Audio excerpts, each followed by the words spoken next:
Mheshimiwa Mkuu wa Wilaya, mimi nadai fedha ya mbao nilisupply katika kijiji cha Ishololo, shule ya msingi Ishololo, toka mwaka 2021. Lakini mpaka leo hii sijaweka. Msingi Ishololo. Ndio. Unadai shilingi ngapi? 3,261,061. 261,000. Ndio. Tendaji na mwenyekiti wa kijiji msogee hapo. Ndio, mheshimiwa tunalitambua. Na lilipa lini?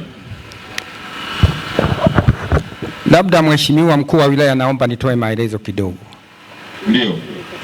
Katika ziara zako hili swala tuliwahi kukuwasilishia na mwenyekiti wangu wa kijiji akawahi kulisemea katika kijiji cha Tinde. Ndio. Lakini sasa pia wewe ukaagiza timu ya wataalamu kutoka halmashauri ya wilaya ili iweze kuchunguza zaidi swala hilo. Ndio. Na tume hiyo ilikuja tarehe 22 mwezi wa 5 2026. Ikiongozwa na nani? Ikiongozwa na mkurugenzi. Sawa. Baada ya pale mimi mtendaji wa kata, mwenyekiti wa kijiji pamoja na huyu John Miti, tuliwaita wakaja katika shule ya msingi Ishololo ili kuja na wao kusikiliza, kwa sababu ndio watu wanaodai. Sawa. Lakini hitimisho pale mwenyekiti wangu, kwa vile hili deni limekuwa la zamani, mimi nililikuta na mwenyekiti wangu alilikuta baada ya kuwa madarakani. Ndio. Kwani ni deni la nini hili? La 2021. Sawa.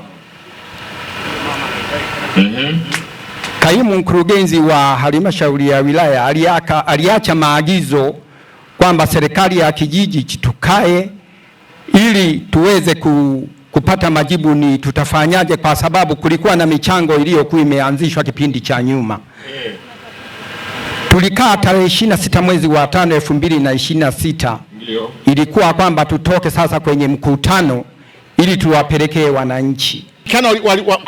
Mwenyekiti pamoja na mtendaji walikubaliana kwamba hivyo watalipa nusu ya mchango shilingi 13,000 wagawanye katikati. Sasa wakaenda mahakamani, kawa vurugu moja kwa moja mpaka hivyo sasa. 21 halmashauri ilikuwepo. Posho kama ni posho mnalipana, kama ni mshahara rais anawalipa, mambo ya halmashauri yanaenda. Lakini huyu hela zake mpaka sasa hazijalipa. Kwa hiyo siwezi nikaikubali. Lazima tuhakikishe kwamba hawa wanalipwa hela zao na yule fundi pia analipwa pesa zake. Kwa hiyo nataka siku 7 hizi mpaka Ijumaa ya wiki ijayo ili jambo liwe lina solution.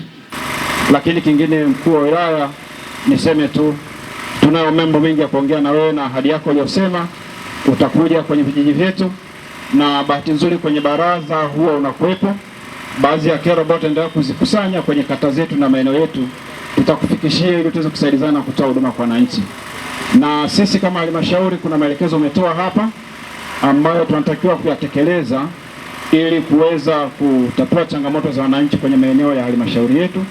Ni kuahidi tu kama mwenyekiti wa halmashauri na timu nzima ya wataalamu kutoka halmashauri tutaenda kuyafanyia kazi yaliyopo ndani ya uwezo wetu ili tuweze kutibu hizi changamoto zilizopo katika wananchi wetu. Global TV, kimbilio la wasio na sauti. Tupigie sasa.